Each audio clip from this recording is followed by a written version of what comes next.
The views expressed on this show by guests and the host on issues outside of the 9/11 controlled demolition evidence are the opinions of those individuals alone and do not necessarily reflect those of architects and engineers for 9/11 Truth.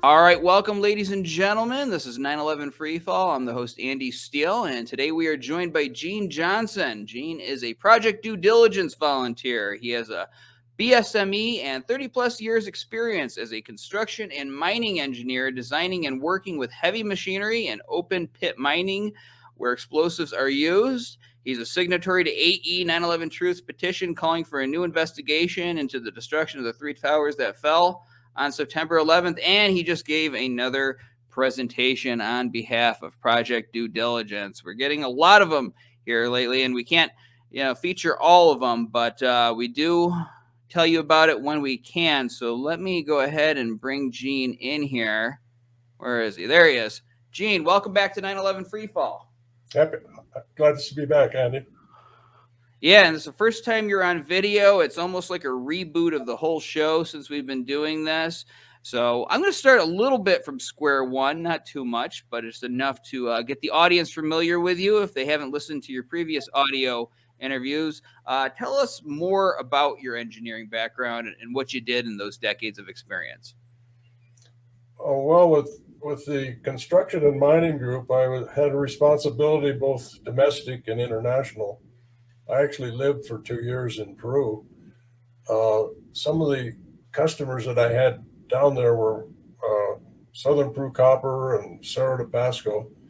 A lot of it was underground. I was several thousand feet underground when they had an earthquake on the surface in Peru.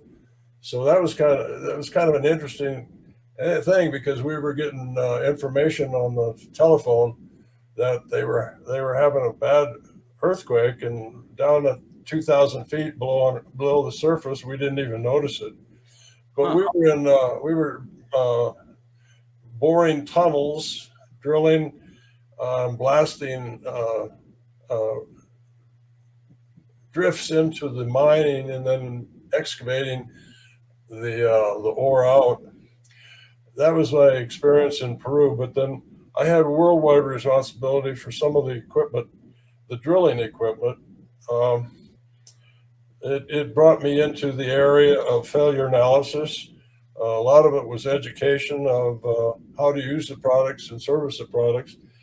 A lot of structural weldments and heavy booms and derricks in the some of the oil and gas drilling. So I guess when I first saw the video of building 7, I was, of course, like everybody else, shocked because I realized what the story was couldn't have happened. Well, yeah, I wish I was that smart. I watched it come down and didn't think twice about it. It took years for me to wake up and years for so many other people. I guess for so many, it's like someone's got to point it out to you at first. It's like trying to see a new color that's not in the normal color spectrum. Impossible to do because you have no frame of reference. But once you see it come down, once you look into all the evidence and you see all of the holes that are so prevalent in NIST's official story, I mean, just like the Swiss cheese steel in Appendix C of the FEMA report, that is basically the essence of NIST's story right there, encapsulated in a picture. But basically, once you see all that, it's hard to look away. You know these buildings were brought down in controlled demolitions, Building 7, and, of course, the Twin Towers. And it's interesting talking about mining. You know, one of my favorite YouTube channels has these guys that go down into old mines that were, have been long since closed down. I don't know if they're sneaking down there illegally or not, but they go down there and they find all sorts of artifacts. They'll find cigarette packs from the 1950s and such. They'll even find stuff from like 100 years ago that people left behind. Very fascinating, very dangerous. To that point, I was in Bor, Yugoslavia in an open pit copper mine. And this is back when it was still Yugoslavia in the 70s. And they were breaking into drifts that mine tunnels that had been opened up in the Middle Ages during the copper era. So this mine was actually back in the Middle Ages. That is, I love history so much, and not just, the stating of factoids, that you get out of your textbooks, and this day happened on such and such a date.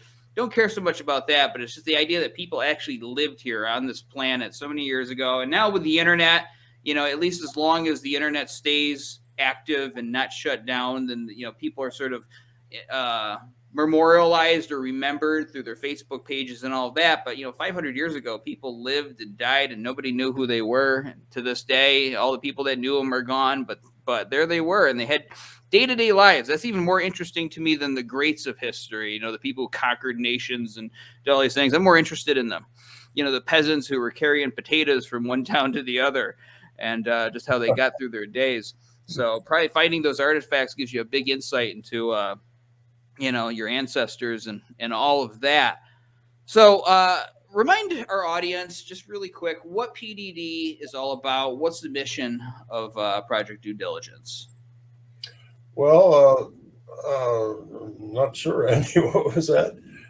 What was the mission of Project Due? What you're doing, going out there, giving those presentations? Well, the important thing that we're bringing to the audience is the fact that what the government, what NIST is saying, is not structurally possible. The argument that 82 heavy-duty steel beams, which are columns in a 47-story building, one beam can buckle, and the whole structure can becoming unstable and collapse, is nonsense.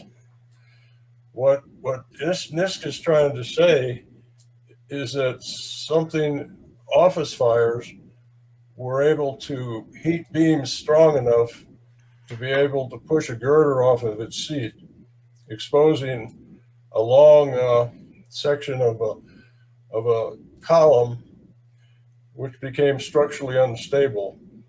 When you know that you have a video evidence of the collapse of the building showing that it collapses symmetrically into its own footprint in 7 seconds. So it's a dichotomy of what actually is visibly happening versus what we're being told we should believe, and the two don't jive. Yeah, well, reality and NIST's explanation don't jive. I mean, by their logic, and people have said this for so many years, you could just start some random office fires and watch an entire building come down. No need to study controlled demolitions. No need to get trained and get hired on to a company and some experience for a while before you actually start planning these demolitions. No need for that. You just start a fire, watch the building come down. Thermal expansion. We have a new phenomenon that can bring buildings down, according to NIST. Of course, it's ridiculous. AE 9/11 Truth has been at the forefront debunking NIST. They always talk about debunking in the context of countering us, but in reality, we're the ones debunking them. And at this point, they can't even defend themselves. They just have to kind of put their nose up to the air and pretend that we don't exist. And they'll say, we stand by our story. That's it. That's their explanation at this point. So tell them, so basically tell our audience everything about this latest presentation, because we want everybody to see exactly what our engineers are doing. And it's unfortunate, we can't publicize every single thing that happens, but when somebody goes out and gives one of these presentations, it's important for our audience to know that this occurred, that engineers are having this outreach done to them, and it's mainly to the grassroots. We're not going through the ASCE leadership here. We're going right down to the groups that engage the grassroots and speaking directly to them. That's the key to everything. You got to get around gatekeepers and such. But start off telling us what branch it was, when this took place, and then we'll go from there. Yeah, it was about 3 weeks ago, and it was the Longview branch of the ASCE. It's about 125 miles east of Dallas. There's 15 branches, ASC branches in Texas. And before COVID, we presented at Amarillo and Midland. So we've had 3 of the 15. We still have a few to go. But the meeting in Longview was in a restaurant. It was a lunch meeting. There was a room set aside for conferences in this restaurant. There was a large TV in the back against the wall, and I was able to plug my laptop into the TV with HDMI cord. So it was pretty convenient setup. We had about 10 engineers that attended. Except for one elderly man, they were all under 50, and some of them were probably even under 40 age group. So it was a young group. They were really interested. The presentation took about 50 minutes.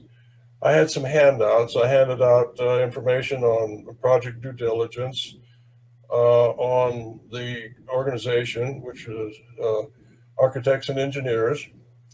Then I had a handout which covered the timeline of what project due diligence has been doing, which were the highlights all the way back to the beginning.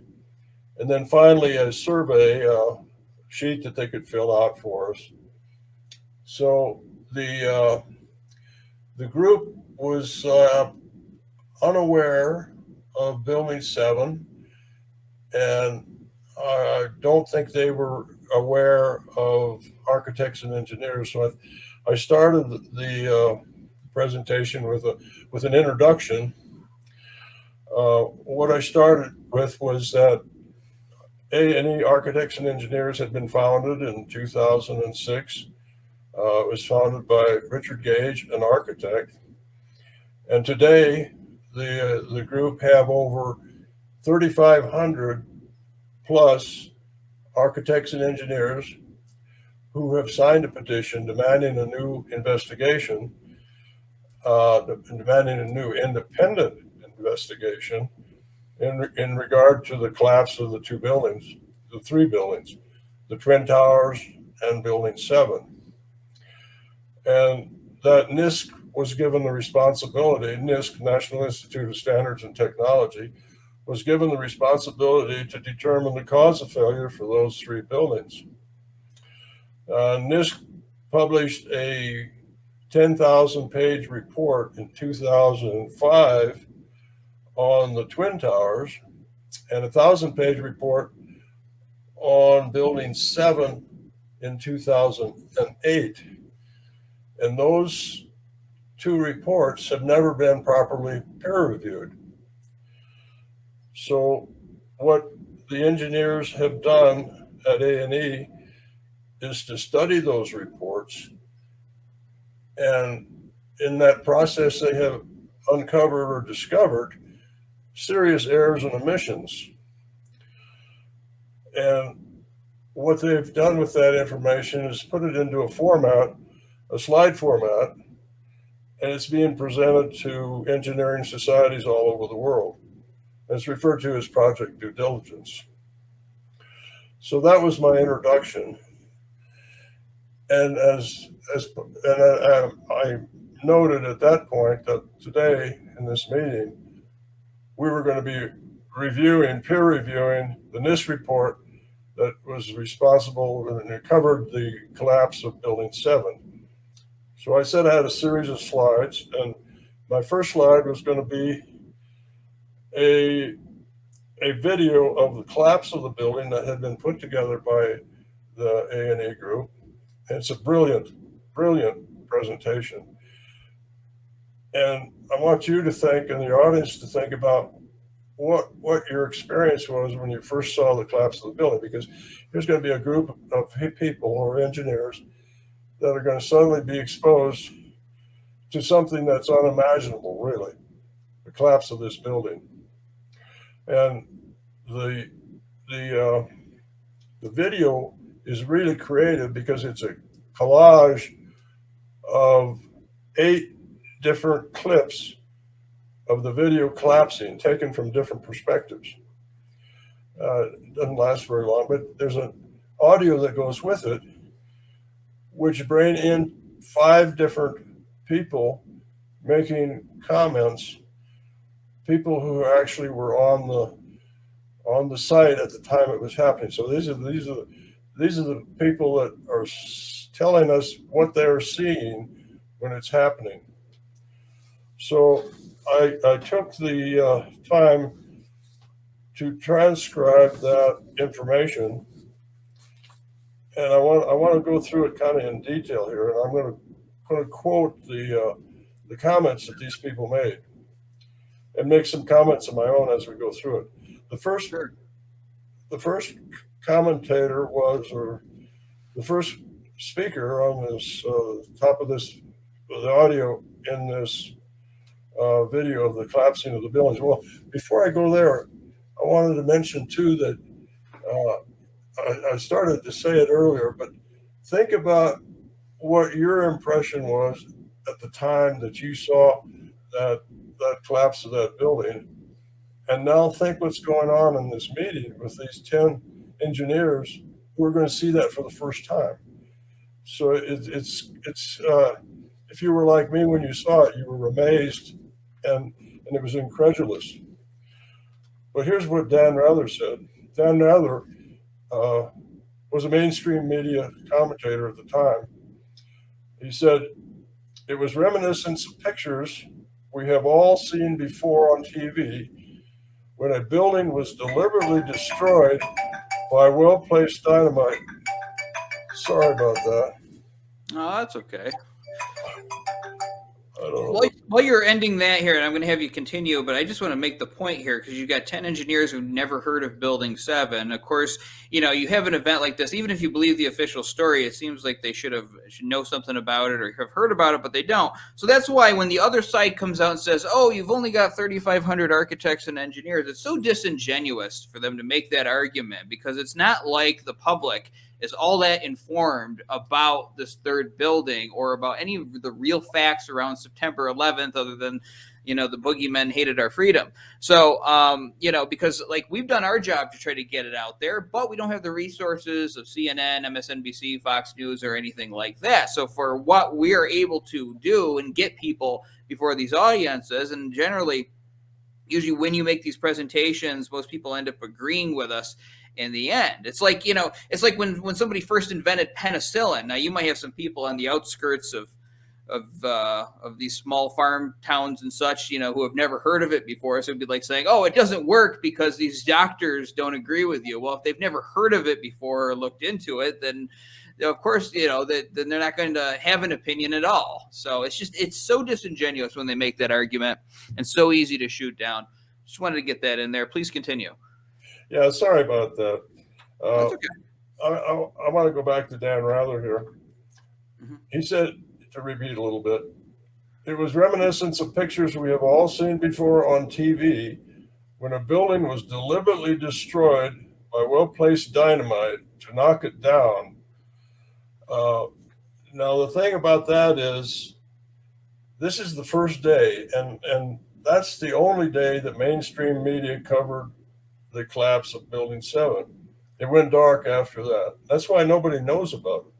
But on that day, even the BBC reported it, but they reported that it collapsed 13 minutes before it collapsed. And they were actually sued by some local guy in England, and they lost the case for false news reporting.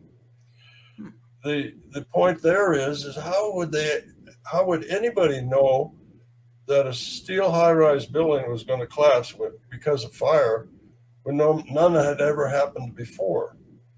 Right. So the other thing about that is in regard to the mainstream media and its reporting, the University of Alaska Fairbanks came out with this 4-year study, peer-reviewed report, showing that fires could not have been the cause of failure, and the mainstream has completely ignored that. So there's something wrong with that picture. So the next comment in regard to the collapse, he says, "I heard this sound like a clap of thunder. Looks like it was a shock wave ripping through the building, and all the windows busted out. About a second later, the bottom floor caved out.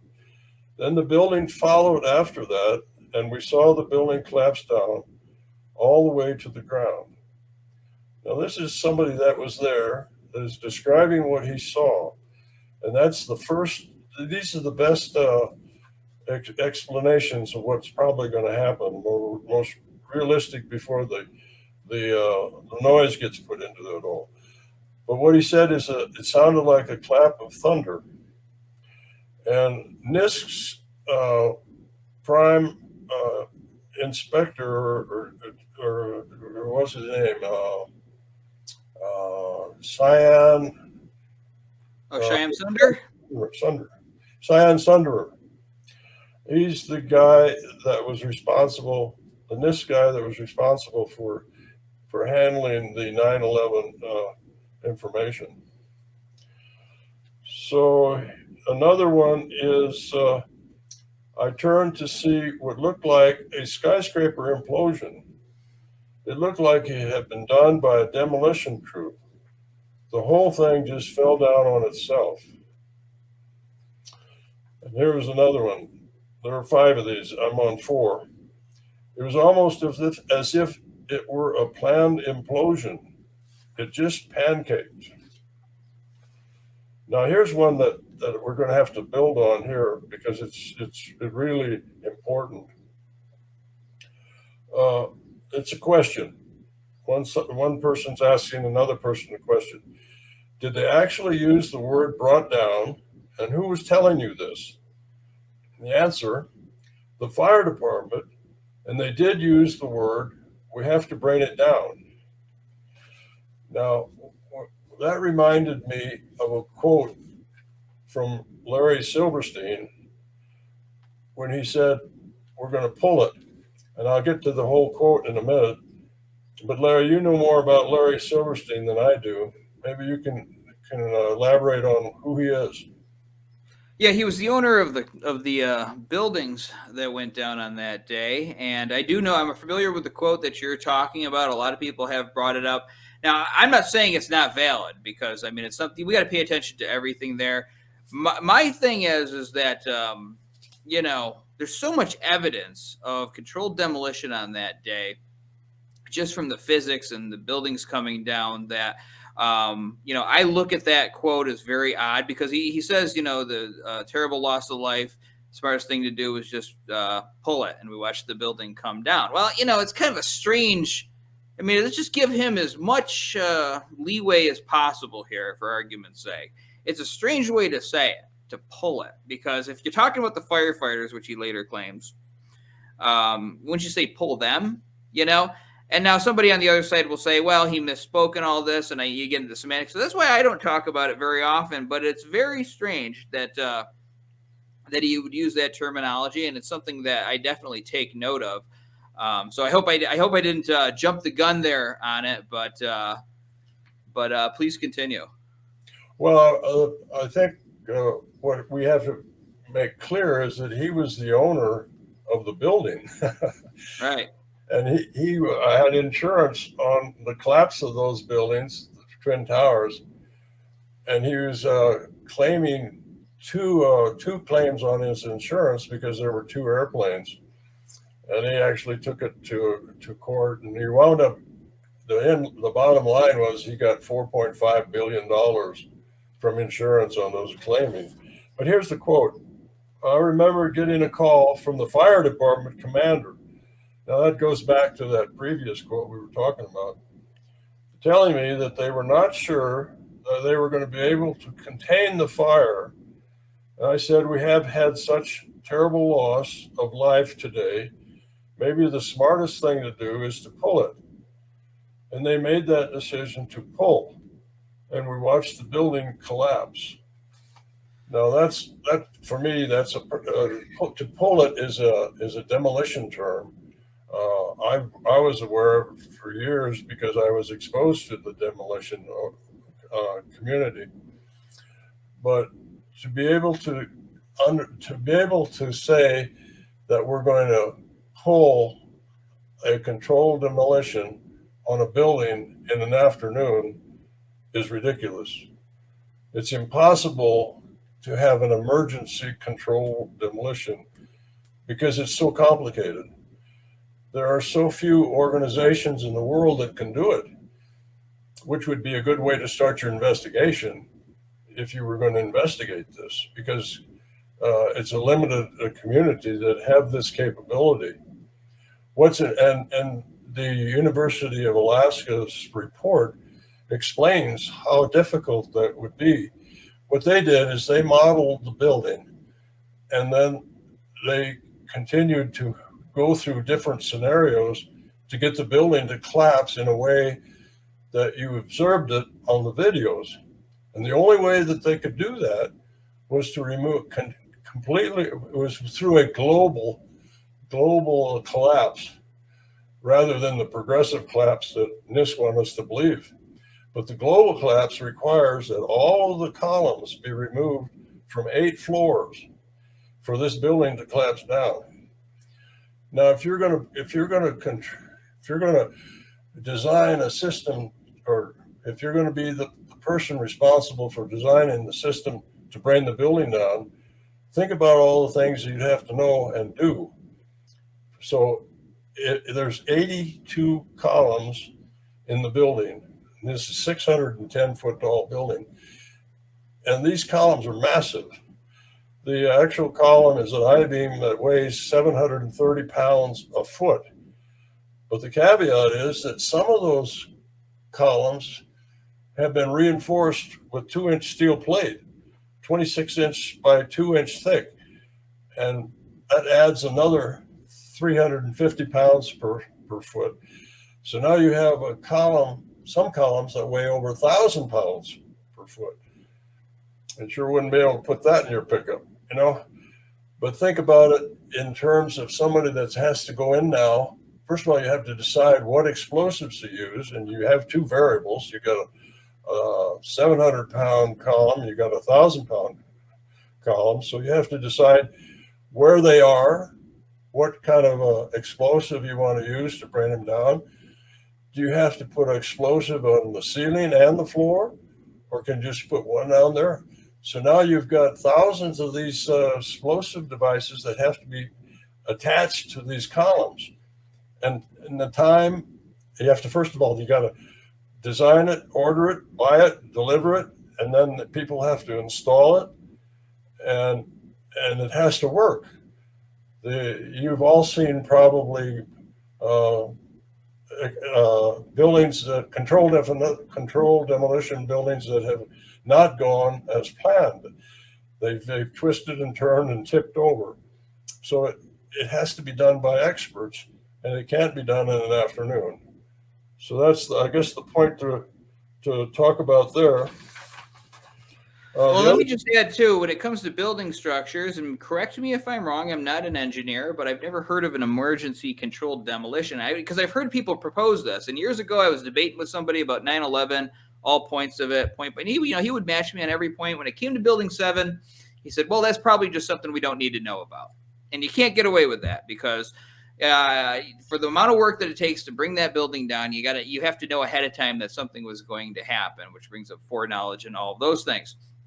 But, I've heard people propose this, that, maybe, to control the fire, they just brought that down in a morning in an emergency. Well, why would bringing down the building be a good option? Why not just fight the fire from the outside like the firefighters were on video doing? I've never heard. It's like somebody, gets their hand cut off in an accident and you decide, I think the smart thing to do is just shoot them, instead of just driving them to the hospital. it doesn't make any sense. It's people scrambling, trying to grab at any kind of explanation other than the obvious one, which is controlled demolition, and they knew it was going to happen. So anyway, please continue. Yeah, let's talk about NIST's argument as to what the cause of failure was, because what they say is that debris from the collapse. First of all, the Building 7 is 350 feet to the north of the North Tower. So NIST's argument is that it's a progressive failure, and I'll get to that in a minute. The argument here is that controlled demolition is a global failure. NIST is so anxious or concerned about explosives that they want to make sure that they have an argument and they came up with this idea that fires caused the building to come down. I'll explain how they say that happened.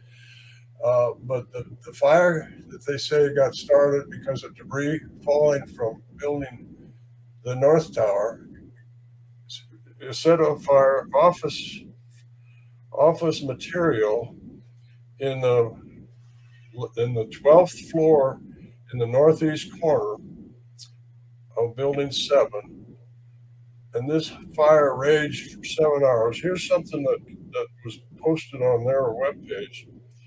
Had water supply for the automatic sprinkler system been available, it's likely that the fires in World Trade Center 7 would have been controlled and the collapse prevented. So that's from NIST. Now, there's another organization called the Firefighters for 9/11 Truth that came out with a documentary 2 years ago. And what it is, I definitely recommend everybody that is interested to watch that documentary because it's excellent. But what those firefighters are saying is, look, we had plenty of water, but they wouldn't let us go into the building because they said the building was going to collapse. And you can't get 7 hours of fire from the office, from the combustibles in the office, because the combustibles are consumed in about 20 or 30 minutes. So, but anyway, if you go with the argument that fire raged for 7 hours in the corner of the 12th floor, and that was hot enough to heat. Let me explain what the structure looks like. You've got beams running horizontally into a girder that's running horizontally, and that girder attaches to a column, which is my thumb. So these beams get heated up to 600 degrees Celsius. The girder gets heated up to 500 degrees Celsius, and the column 300 degrees Celsius. But so these beams, when they get heated up to 600 degrees, they expand. They get thermal expansion. These beams push against this girder. So NIST said that they pushed on this girder, and the girder fell off this column. And when the girder fell off, the whole floor dropped down, and it collapsed the floor below that, and 5 more floors, all the way down to the 5th floor, from the 12th floor to the 5th floor. And that exposed this column. It was not supported laterally at that point. It buckled, and then that progressed like dominoes across the whole building, which is the size of a football field now. And then eventually the whole building came down. Now, if you look at the video, you see that didn't happen. What you see is the building coming symmetrically down into its own footprint in 7 seconds. So that's a global failure. The progressive failure that NIST is saying happened could never accomplish what we see in the video. And that's the important thing. But the other, I guess once you look at this at a 50,000 foot level, is why is NIST trying to promote something that could not have happened? And then the other thing too that I mentioned earlier about the 1,000-pound girder, 1,000-pound per foot column, they picked column 79, which happened to be the strongest column. So I guess if you're going to make a story, why would you pick the strongest column? So I think that was one of their screw ups. So, well, I think the points I was trying to make there is that the firemen say that, first of all, the fire could not have heated, or okay, there's a couple other things here. The fire could not have heated those beams going into the girder to 600 degrees. Office fires could not have done that. But let's say they did. Now the beam gets heated up to 600 degrees. NIST says it pushed 5.5 inches against this girder. The beam pushed 5.5 inches against this girder and caused it to push off its seat. But in order for them to do that, the University of Alaska report says that NIST used the outside wall as a fixed surface, which means that all of the expansion had to go toward the girder. But in reality, that wouldn't happen. Some of the expansion in that beam would push against the outside wall, so you couldn't get the 5.5 inches you needed to push the girder off its seat. But then the other thing that this did is they said, well, we've only got an 11-inch seat. In fact, they had a 12-inch seat. Now, the definition of when a girder is unsupported is the web of the girder moves past the edge of the seat. So they lied about the length of 11 inches. It's actually 12 inches. The other thing they lied about is that there are stiffeners on the web of the girder. The web of the girder has stiffeners to allow it to go past that edge of the seat. So they lied about the outer wall being inflexible. The outer wall was flexible. They lied about the length of the seat. They said it was 11 inches. It was actually 12 inches. And they lied about stiffeners. They said that the girder did not have stiffeners. It did have stiffeners. And then even if you did say this thing dropped off and it fell down to the floor below it, they said it would knock the floor below it loose, and that couldn't happen. So there's several things in the project. This is all part of the project due diligence presentation, and I'm probably badly reporting it, but I guess the answer for you to get better information is to go to the website and listen to the project due diligence. But I just want to say to the audience, though, this is the stuff that engineers need to be hearing throughout the country. And some of this gets technical and a lot of jargon and stuff, but this is the kind of stuff engineers talk about when they're together. I mean, this should be actually being explained to Congress at a congressional hearing, maybe someday. But this is why we all have to get behind this, because when Gene goes to presentations at ASCE branches, I imagine he gets questions of this nature, of everything that he's describing here, and it gives a great opportunity for the engineering community to see that this is not a conspiracy theory on the internet, that this is not just some crazy people in their mother's basements talking about this stuff. This is real. The evidence is real, despite all of the negative propaganda aimed at us, despite all of the people trying to tell you that there is nothing to this, that there's no point in going on, that it's all been debunked years ago. None of that matters. It's just smoke and mirrors on their side. When you actually boil it down, the evidence is real, and we can defend it. And we have time and time again. It's not even a challenge in defending it. The real battle is just overcoming people's cognitive dissonance and psychology and all of those things. So that's why we have to get behind AE 9/11 Truth and Project Due Diligence, because everything that we do, even stuff that's not related to Project Due Diligence, is to back up people like Gene here to go out and make these arguments, help pay for them to, if they need to fly or travel and all of this other stuff. So please consider helping us out if you can. And if you are already, then God bless you. Gene, I just want to get a sense, and I want you to continue with your presentation, but I'm trying to put myself in the shoes of one of the engineers there in the room. What was the vibe you were getting as you were talking about this? How did it, did you get any challenging questions? Well, the group, go back to the very beginning when we were talking about seeing the video for the first time. Everybody has a reaction to that. And I could tell the group was really, really interested. Let's put it that way.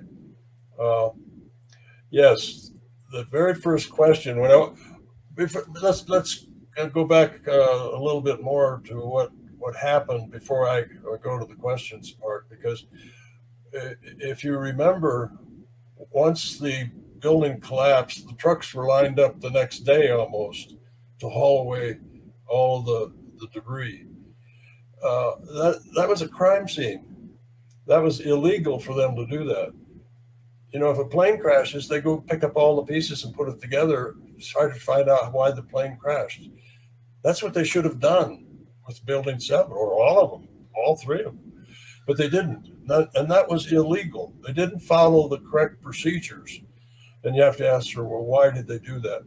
But one other thing, too, there was evidence of high temperature in the foundation of both the towers and Building 7. They did an aerial, a plane, USGS, or I forget who did it, but they were able to determine that the temperatures in the foundation of those buildings was very, very high, much higher than it could ever have been due to office fires, or even plane fires for that matter, plane fuel fires.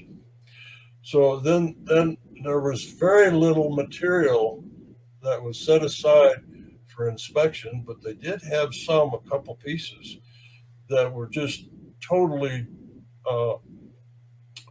they were heated up in a way that could not have normally happened, let's put it that way. So all of this happened. So, and the presentation, the Project Due Diligence presentation to this group of engineers, I tried to bring all of that information to them. And I know it was kind of overwhelming. It is overwhelming to do all this in an hour.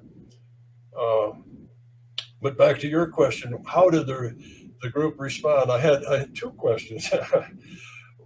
The first question, when I opened up the floor to questions, came from one of the engineers who said, let me think if I can get it right now here.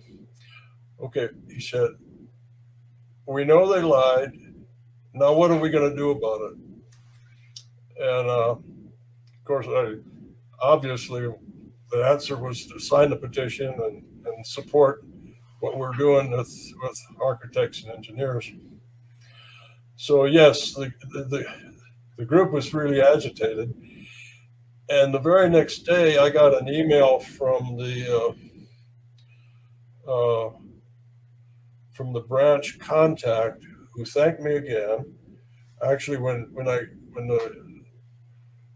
the presentation was over, they all clapped. They were all very interested. Some of them came up and talked to me. But the email said, thank you again for your presentation. Your presentation has stimulated a lot of interest in our group. So yeah, I felt pretty good about that, but I think I impressed at least a couple of them. Yeah, well, and that's something maybe we should follow up. That's because this is the first I'm hearing this, folks, this part of it.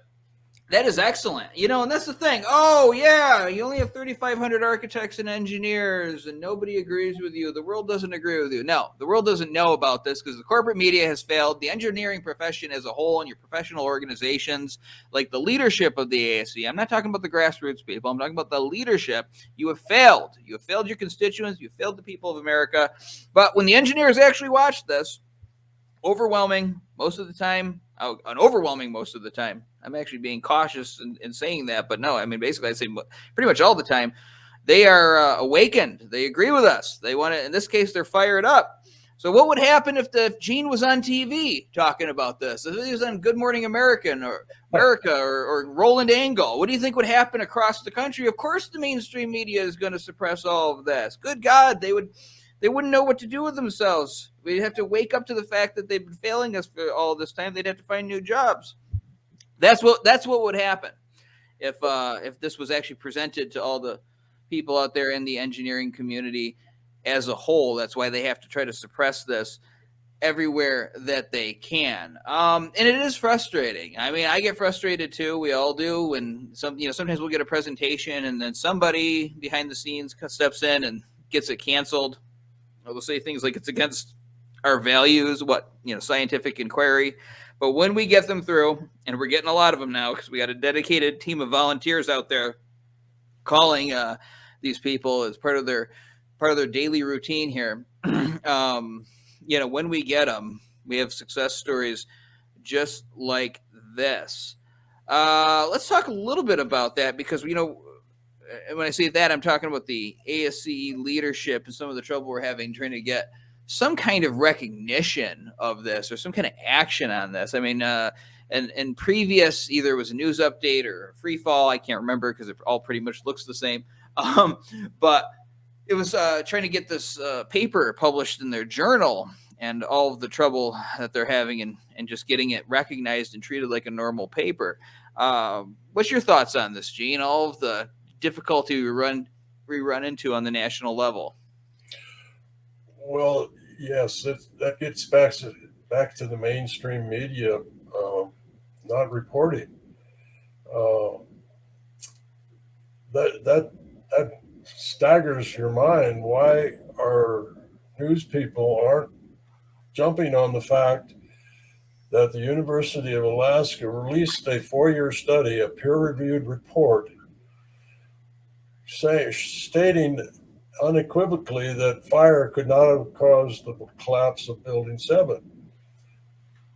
And it was in Fairbanks, the local news reported on it, but that was the first day that it came out. But mainstream media after that, it completely ignored it. Now, why is that? Why wouldn't they be ready to jump on that? Because here was a case where 3,000 people were murdered. Hundreds of first responders died with chronic illnesses afterward. Wars were created. Millions of people died in those wars. And all because the premise was wrong. I mean, fires didn't bring the Building 7 down. Probably didn't bring, well, there was also another due diligence report presentation. The engineers went through the 10,000-page report on the Twin Towers and found other egregious errors and omissions in that report. So that was actually one of the things that I told the branch, the Longview branch, is that I could come back and give you this other report on the Twin Towers that the due diligence team had put together. But the idea that the mainstream media would not report on the Alaska study that confirmed that fire could not bring it down, and the only possible way that the building could have collapsed the way it did collapse was through controlled demolition. Now, and just think about what I was said earlier, how difficult it would be to set up a building with the explosives necessary to make that happen. It's so complicated. You'd have to know exactly where to put the explosives, how many to put there, how to time them, because in the Alaska report they said if you go back to how the building is made, you got an inner core of 24 columns, and you got a perimeter core of 58 columns, total of 82. So not only did those columns have to fail on the inner core, it had to wait 1.3 seconds before the explosives would drop down, break loose on the outer core. So it's just a precision thing. And then how would you take the time to have people go in and plant these explosives, or however they did it? You know, and why wasn't security of the building preventing that from happening? Because like I said, you'd have 82 columns on each floor, and you might have to plant 2 explosives on every column, and you'd have to know which columns were the heavy columns and which columns were the light columns. And they'd have to do that for 8 floors. And you'd have to know that it couldn't be above the 16th floor, because that was the other thing that the University of Alaska report pointed out, is that the way these things work is you got to remove all of the columns at the lower floors, so the weight of the building falls down and crushes everything after that. If you put all your explosives on the top 8 floors, you just blow the top of the building up. So that wouldn't be the objective. Well, I have this dream here, and you know, to succeed at anything, you first have to visualize it, right? And I have this dream that someday we get it acknowledged what really happened, that the government admits it was a controlled demolition. We have hearings, all of that stuff. I get to say, nice knowing you, and disappear from the public view, and just, you know, spend my time basically watching those hearings and reading books. And I mean, maybe I would do one more thing, maybe do a documentary on the actual people who did this and how they were able to do it after all of that came to light, because that would be fascinating to me to hear that story about how they got together, planned this, went in there, the specifics of how they laid it out. I'm sure the 3,500 architects and engineers we represent would be interested in that as well, but it would be a great day. And the story would continue because there'd be so much else to learn. We can just tell you what did happen and what didn't happen. Okay, we'll start with what didn't happen. It was not a progressive collapse. What did happen was controlled demolition. The science proves that. But I would love to hear that story from the people, if they're still alive and whatnot, when this comes forward. So, you know, I talked a little bit about how project due diligence, or why it's so important, because we're going at the grassroots. And again, you don't always see the progress on something on the outside until something big really happens. It's like, you know, well, you're an engineer. If you don't see the cracks in your foundation, you don't pay attention to it until some horrible result happens. You know, something falls down. So we're doing that right now.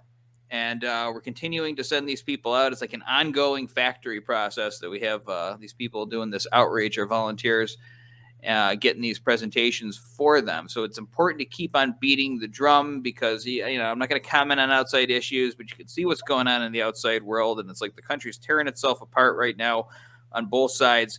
And I really think in the end, we need to be still standing. And then after that, we'll be able to just step forward and hand the Bobby McIlvaine Act to Congress and say, add this on to the other stuff that's being reformed right now. I think that at some point they're going to realize that a lot of reforms are going to need to be made, and we can add that on top of it. So we have to still stand, and we still have to keep on doing what we are doing.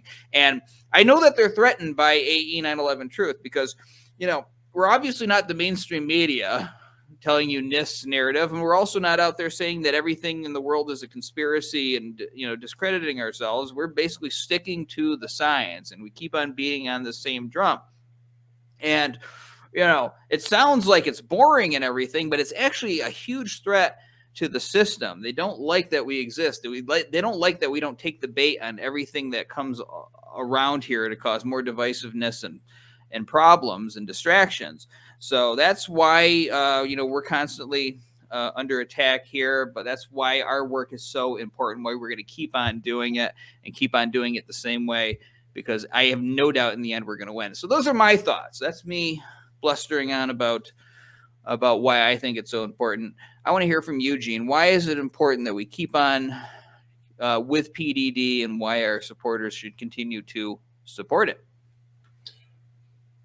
simply put, 3,000 people were murdered.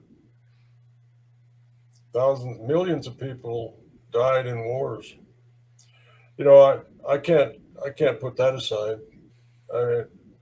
That's just the way I am, and I can see that's the way you are. And this whole group of architects and engineers just won't let that's a wrong that's got to be righted.